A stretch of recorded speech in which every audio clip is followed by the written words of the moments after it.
Most exciting matchup of the Elite Eight for me is the final matchup. There will only be five teams remaining in the sport when we get to this point, and Michigan State and Auburn meet in State Farm Arena in Atlanta, Georgia, for a trip to the Final Four.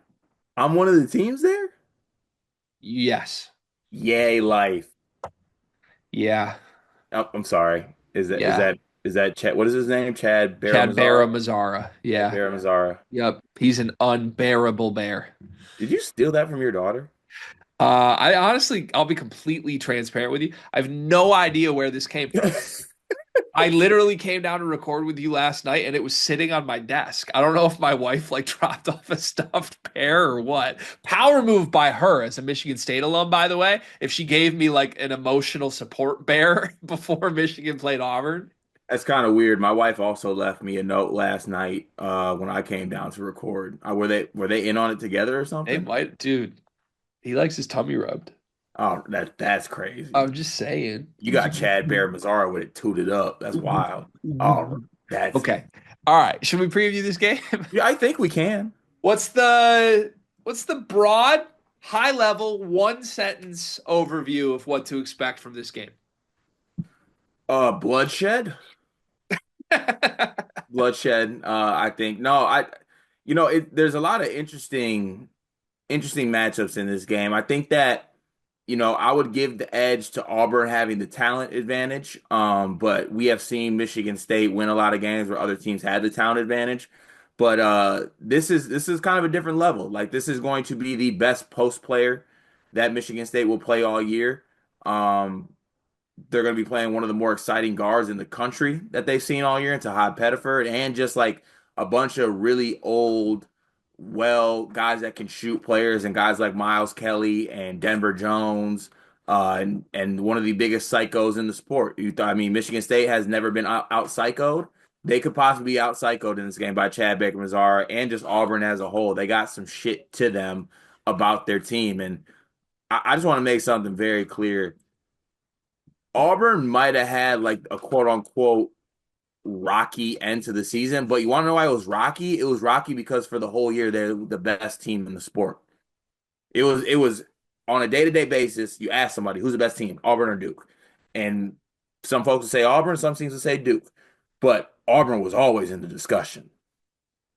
They are a Deni Broom is will be National Player of the Year on any other year that he's not going up against a generational NBA first round draft pick and Cooper Flag, and yeah, and Bruce Pearl as a coach. I really like what he's done with this team. So you said Chad Baker-Mazara might out psycho you? Is that what you said? That was your words? Yeah, He might? he'll try. I didn't know there was a might. I thought Chad Baker-Mazara out psychos everyone he's ever encountered in college basketball history and will continue to do that. So maybe it's not whether he will out psycho us or not. I think it's the result of the out psychoing.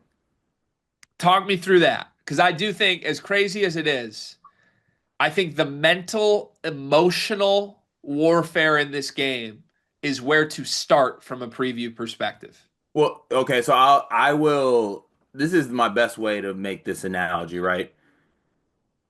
Trey Holloman in the Iowa game has the psycho moment. Psycho moment propels team, helps team. In the Wisconsin game in the Big Ten tournament, his psycho moment got us a technical that I think hurt the basketball team. Chad Baker-Mazara can do that same type of thing. It's a little bit different though. Like Chad Baker-Mazara can get everyone fired up, make some big plays, get in people's heads, hit some big threes, look at the bench, talk his shit, do all that. He could also assault somebody, right? So it's like there's levels to how the psycho affects the team and whether it's hurting or helping. I think that for the most part, not even for the most part. That's not fair to say. But Chad Baker-Mazara has done a couple things that I can point to this year that has hurt his team with him just losing his mind. Yeah, there's great drama potential with Baker-Mazara anytime he steps on the floor, but against a team that employs Trey Holloman and Jeremy Fears, there's just immense potential for some sort of moment emotionally in this game. So I want to Uh, say I don't know if it's me looking too deeply into it or maybe trying to focus on other things, but how much does that matter? Like in 100% scale, how much does that like part of the edge mental thing matter with those guys, I guess? With who? Just the players specifically, or the impact it has on the team? Like I mean, just maybe the players specifically. I mean, Baker-Mazara has gotten himself ejected from NCAA tournament games. He's gotten himself suspended from his team this season. Like, it's a huge part of the scout of him. You can Yeah, use his emotions against this team, and it really impacts them because he's so important. yeah. I guess the way I'm just trying to put it is like there's so many other good things that like Auburn does as a team that it's like, Yeah. the Baker-Mazara thing is just like I mean, their only NCAA tournament loss in the he last got two he seasons got came with ejected. him getting ejected. That's very true. He's important. I guess I'll say this. He's important as hell to their team. I think he's their. I mean, Pettiford's great. He's Baker-Mazara has been their second best player over the course of the season, so he's critical. And if you can get him doing the bad Baker-Mazara things, it absolutely can. I mean, it can destroy Auburn, not just hurt them. It can destroy them. Mm. So I said this in the recap last night, and I've slept on this very briefly. By the way, I only got like 2 hours of sleep last night, but uh, I. I said that I would be careful doing the psycho warfare intimidation Michigan State tactics that they have used against Iowa, used against Michigan, kind of used against Wisconsin at times. Just who you guys are. And that's really a Holloman and Fears thing, but your team thrives off it. Like everybody else gets fuel from seeing Holloman run around and be a psycho and Fears clapping in people's face. It's part of what is endearing and tough and fun about this Michigan State team. I said in the recap last night, my gut feel instant instinct on this game is that if Michigan State tries to do that from the jump, it's a bad formula. You got to just be the composed team against Auburn. And if Michigan State can basically put aside their extra nonsense and just play basketball and be the smarter basketball team, the more well coached basketball team, which I think they are, by the way. I think the biggest advantages Michigan State has in this game are IQ of their players and tactically their coach. Bruce Pearl's great. I think Izzo's been special this season and has his team peaking as he has all year. Um, but since sleeping on this, I've pivoted a little bit, Cart. And I want to throw this by you and see what you think. I still think they need to like be smart about it, not necessarily like trying to like we're more doggy than you, Janai Broom. Because guess what? Auburn has the same level of dog from Broom and Pettiford at minimum as Michigan State does. These are the two doggiest dog teams in the sport. Mm. But could Michigan State use their instigation skills to get to Auburn? I think they can, and maybe not just in the fact of getting under their skin, but just do like whether you want to whether way you want to put it, Michigan State has a tendency to get guys in foul trouble. Auburn fouls.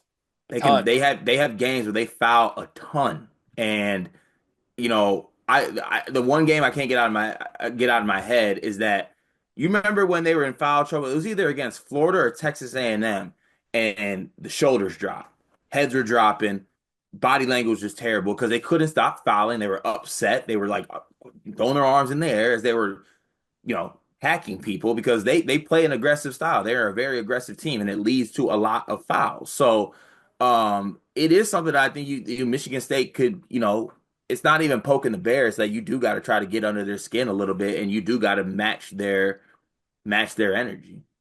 Got to match their crazy. Yeah, I don't want easy. I want crazy. yeah. What's that one song? I need somebody gonna match my freak. Yeah, basically Yeah, that. yeah.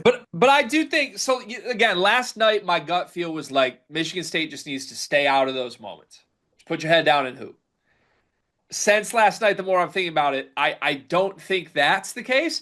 I think they need to try and trigger Auburn into bad Auburn moments with little chippy little like you kind of partially the foul stuff, but also kind of like Michigan State's really good at like I think back to that Michigan moment with Vlad, where like Fears kind of snuck in and had a little thing, and then all of a sudden Vlad just two-hand shoves him.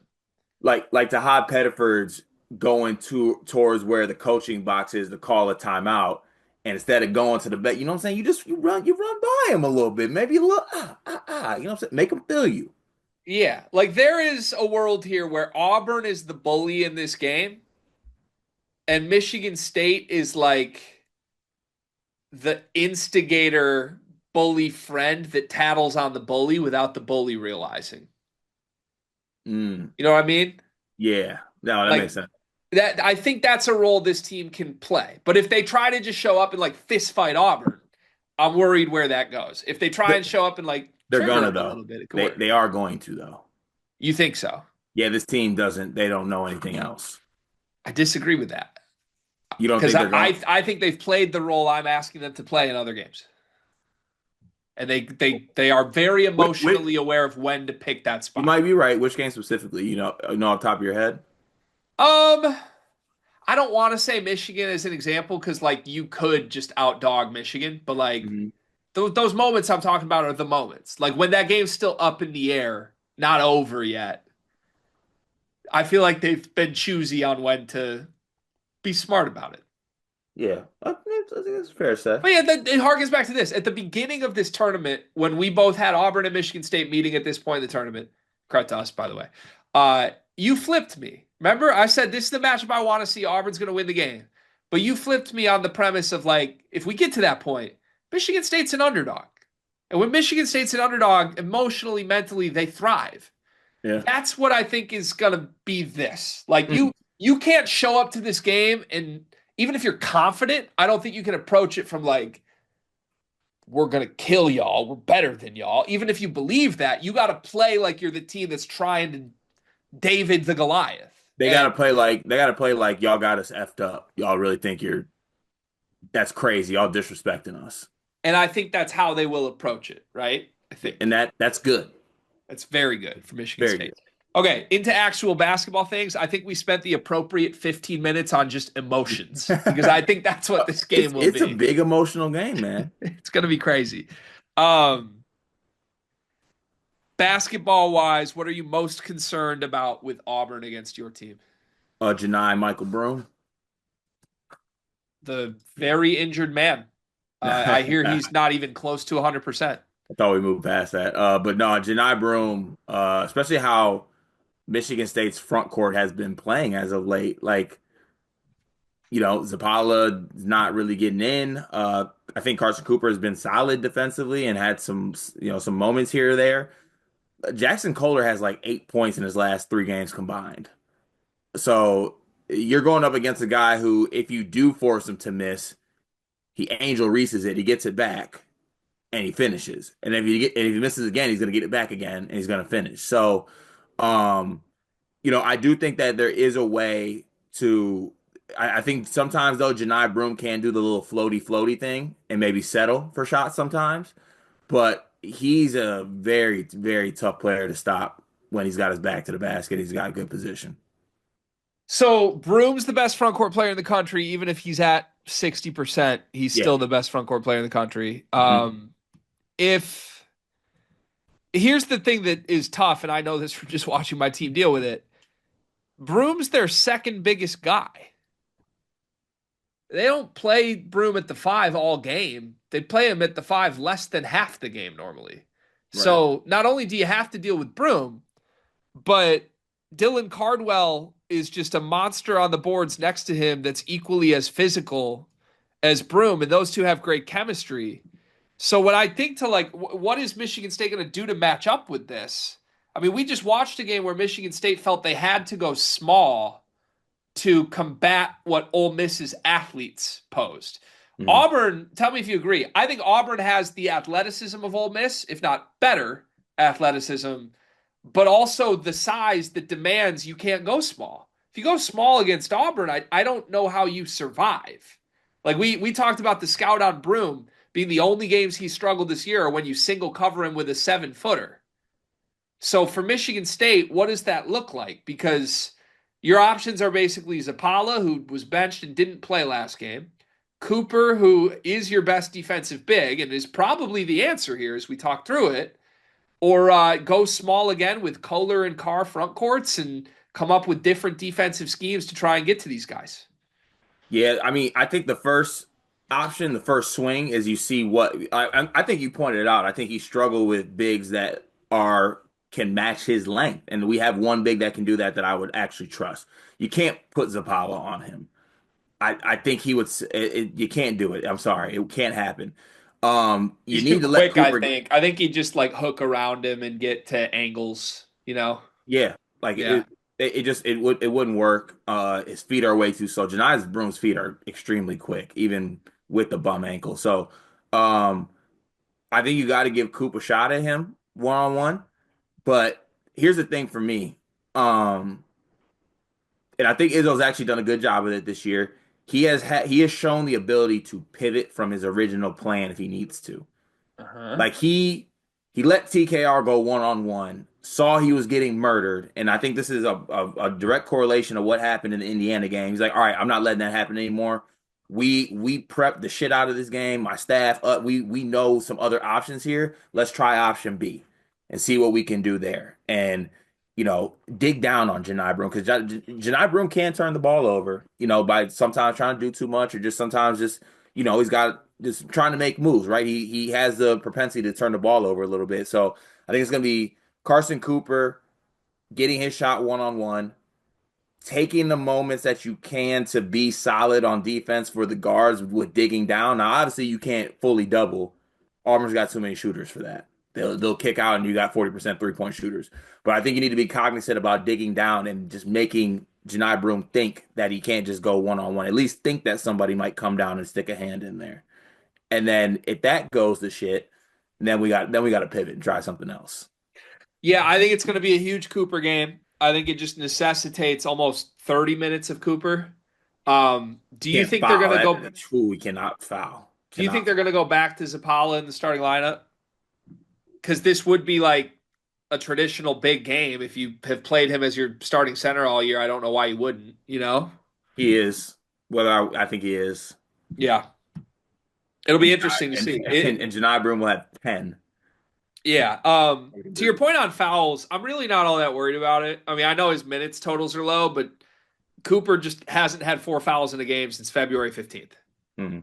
So, like, if he gets in foul trouble, it's the Auburn front court. It's probably going to happen. You'll have to go to other guys. Maybe you I'm can. yeah, I'm not even saying it's like Cooper being a foul prone player. I'm just saying you get put in these positions against Auburn where like Janai Broom will go miss it, get it back, and you're like kind of like you're trying to wall up, but you lean over a little bit, and he'll just it's you get put in those positions where it's hard to avoid a foul.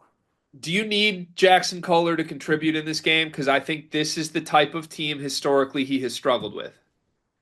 Yes, It's you do. it's like athletes, right? It's speed athlete. It's not just flat size. I think where I messed up on the Kohler scout this year was I looked at Wolf and Golden and we're like, oh, they're too big.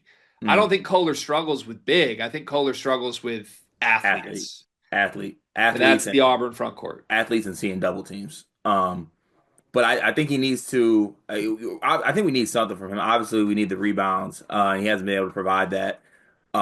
Also, I think he needs to kind of replicate maybe what he did in that game against Illinois.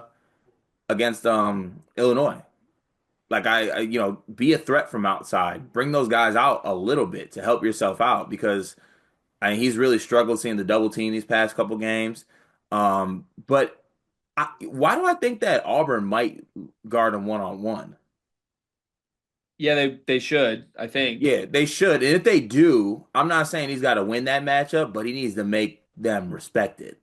Yeah. Whether it's like that little baseline bump fade or try to do the up and under or something. You gotta make them at least pay a couple times here or there if they're gonna check you one on one. Like do the whole like what's Raph say every time Kohler catches it? Watch the footwork. Yeah. Right. Yeah, you're right. I we'll see what happens. I just think you've got to find some sort of contribution from him. Like if because basically Zapala can't play and you can't go small. So to me, Cooper should be able to somewhat hold up, but he could get in foul trouble. But Cooper can't do this alone. Like if the answer for the Michigan State front court containing the Auburn front court in this game is just Carson Cooper, 30 minutes. Hmm. I'm terrified. And it reminds me of previous seasons. Now, every time we've said that this year, we've been wrong. The Michigan State front court has not lost them a game this year, as far as I know. But this would be the one for it to happen. It's going to be an immense test for these guys. And I think Kohler is the one that has to step up and find answers. And he has struggled in that moment at times. Backcourt. Who has the better backcourt in this game? Auburn. I'm a bit surprised that's your answer, or at least that's your answer quickly. Talk me through it. I just think as a whole, you take Miles Kelly, you take Denver Jones, and that's a Todd Pettiford as like a bench piece. I think I'm taking that backcourt. At least, yeah, I think I'm taking that backcourt. I was extremely impressed with Denver Jones against Michigan. To me, he was like the one guy I wasn't worried about, and he Hmm. was stellar. He had 20 points, paced them the entire game. Michigan did a really good job on Miles Kelly, but anytime you have a bad Miles Kelly game, he's probably going to hit 8 threes the next game. Right. So he's a fireball. And then Pettiford's insane. We did a little bit of like Pettiford versus Jace. I think they're nearly identical in caliber. Jace has probably had the better season, but these guys are both probably the two best freshman guards in the sport right now. It's odds just and the thing is, and and someone could dispel this, and I'd be fine with that because I didn't hand up. I didn't go down this completely, but Tahad is really really good, and he can consistently have games, but it. I have also seen him just have like stinkers. Like he doesn't have he does have okay games, but it's like he has like this massive impact where he's going crazy.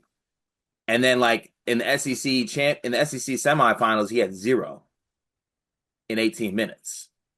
So it's like, I know Jace had stinkers himself. He struggled in the game against New Mexico, right? But I look back on some of the moments that Tahad had, and he's just electric. That's the thing. Like once he hits one, it's like you can count on him hitting four more. He's a very confident, tough player to guard. He's quick as shit, and when he's hitting the three, it's extremely tough to check him. Yeah. Extremely. Yep. Yeah. I agree. I think the backcourts are nearly equals, but if I'm forced like gun to my head, who would I take? I would take Auburn. They just have more scoring pop than Michigan State's do. Now, I Mm. think Michigan State's are better defensively, and Auburn is prone to like kind of taking some crazy lapses here. But in general, I do think that's the right answer. So credit to you for going there. So okay, we've just said Auburn has a dominant front court that we don't know how Michigan State matches up. We think Auburn has the advantage in the back court. Where does Michigan State win this game then? So I think defensively, like as good as I said Auburn's guards are, I think that defensively Michigan State's guards can get after them. I think they can make it tough on them. And when they're at their most dangerous, this is like classic coach speak, is when all those guys are doing it, right? You look to some of their losses, it's they're getting one, maybe two guards playing well, but it's going to be tough to beat this team when they have two guards and Janai Broome playing well. Like the game they lost at Texas A&M, it was a good Pettiford game. He also had a solid game from like baker-mazara, and Miles Kelly was okay. He didn't hit any shots from the field, but he made 10 for 10 from the free throw line. But John Broome gave you 8 points in that game. It's it's classic basketball, so I'm not trying to like think I'm thinking some like unseen phrase right now. But this Auburn team gets dangerous when it's Janai Broome being National Player of the Year, and then on top of that, you got Miles Kelly, Antahai Pettiford, and even Denver Jones just all pouring it on your head top because all those guys shoot 40% from three. Yeah, right. So basically, you would do the classic Izzo like if Janai Broome beats us, he beats us. We're gonna stay home on everybody else. I think so. I think so. I don't think that you can. I mean, not like let him beat you because I think Janai Broome can beat you by himself. So I don't want to say that. Like he has the ability to score 40 Yeah, and do that. 60%. But I'm so mad I said that last night. He's not But healthy. uh but yeah, I think that you can't let everyone get going because it's a balanced, very talented, athletic team, and they can all get it going at one time. If there was one guy on Auburn, you'd be okay letting it go. Because I will say this, from watching it last night, you can't take everybody away. There's Hmm. no way. They have too many options. So I think for Michigan last night, it felt like Denver Jones was the guy they would live with, and Denver Jones made him pay. He had 20 points. He was sensational. So like, is that the right answer? Because I think that's probably still my answer. You don't want to leave Miles Kelly open. You have to pay attention to Pettiford. I mean, I guess in theory you could like live with baker-mazara, but that's a volatile game. I think I'd rather live with baker-mazara and see how that goes first. Okay. And that might be the wrong decision, but Who's getting the Baker-Mazara matchup, by the way, from you? Because when Holloman's on the court, I would think it's him, but I would not want to put my psycho on their psycho. Unless you're playing the instigation game, then maybe, but yeah, I mean whoever's on is going to instigate. not necessarily. Like, I think you could put Akins on Baker-Mazara and basically trust him not to do something stupid. Wouldn't you rather have Akins on Miles Kelly? Sort of. I trust all your guards equally Yeah, defensively right I think now. honestly Jace might get the Chad Baker-Mazara assignment. Here's my thing. If Holloman is on Baker-Mazara, I think there's a non-zero chance Holloman throws a punch in this game. I'm serious, I man. know you are. I know you are. Like, these two are gonna destroy each other. Yeah, I think Jace gets it to start. That's a big spot for a freshman. I know he's Jace, but take this 6'8" psycho.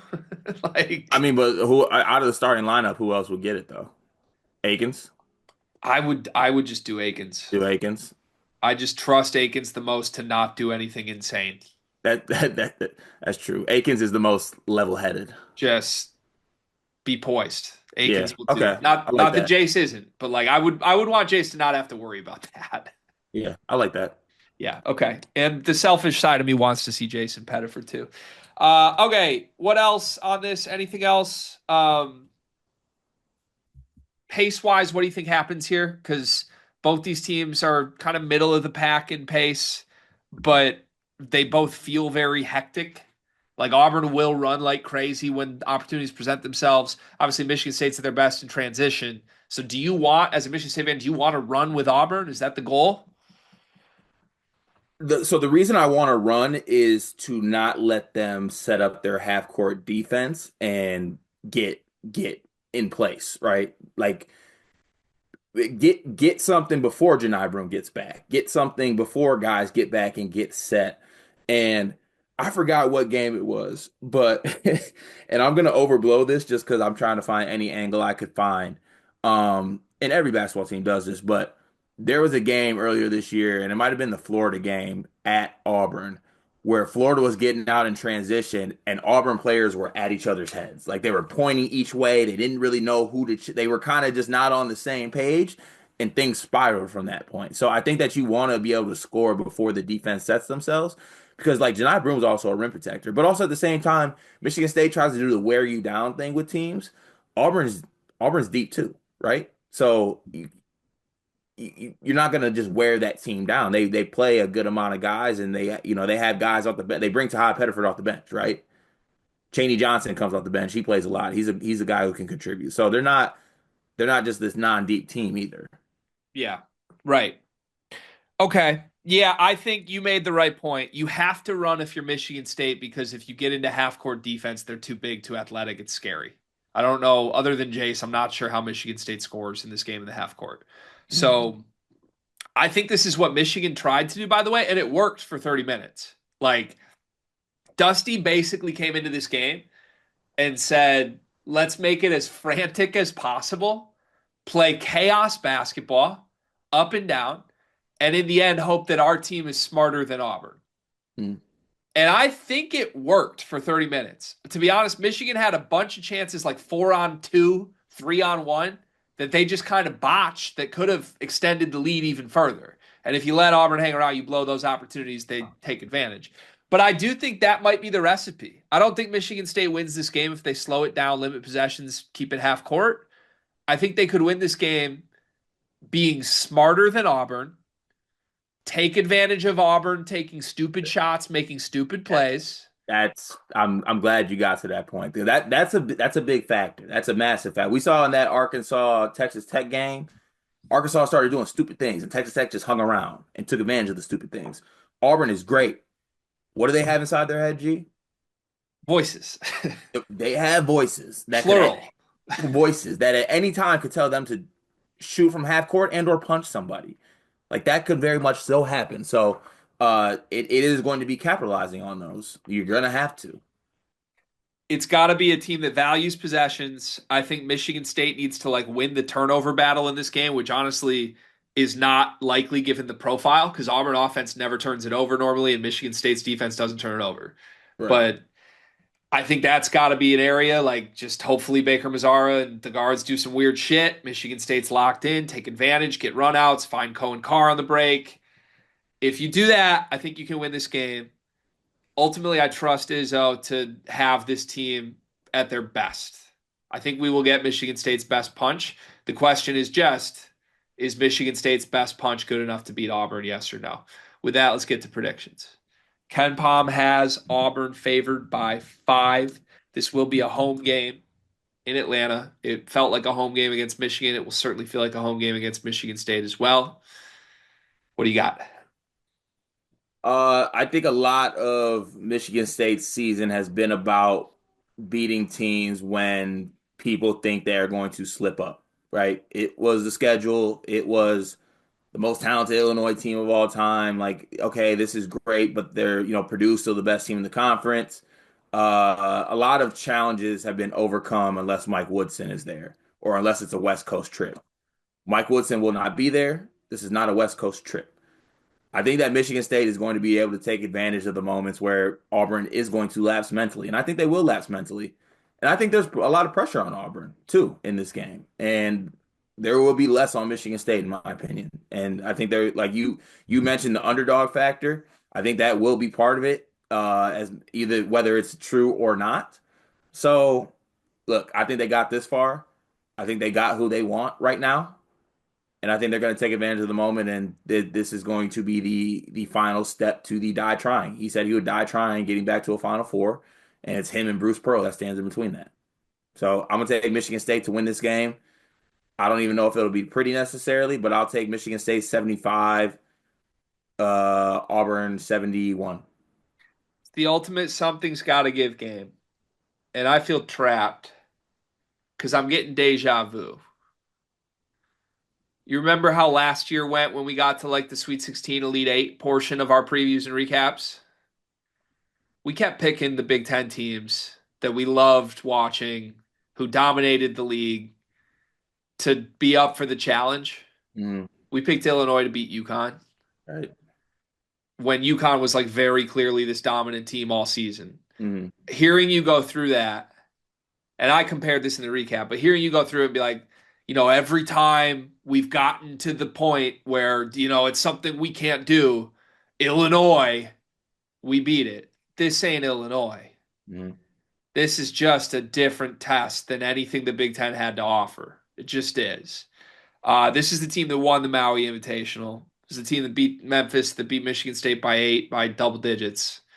They are the best team in the sport, or were for most of the season. And I think we are largely downplaying that. And I hear the Auburn fans in our comments that are calling me out on that as a Michigan fan. I got nothing but respect for Auburn. I think Auburn's better than Michigan State. And I'm picking Michigan State. Nothing about this Michigan State team makes any sense, man. And the thing I keep coming back to in the something's got to give game is, what do I trust more? Do I trust that Auburn's psycho will actually match and exceed Michigan State's psycho?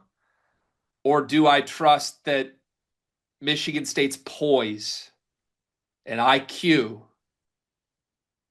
will outperform Auburn's lack of it? mm, I think that's the important piece. I think we are going to see Jeremy Fears and Michigan State's just whole identity somehow find calmness in the middle of this game. And that's something that Auburn hasn't seen much.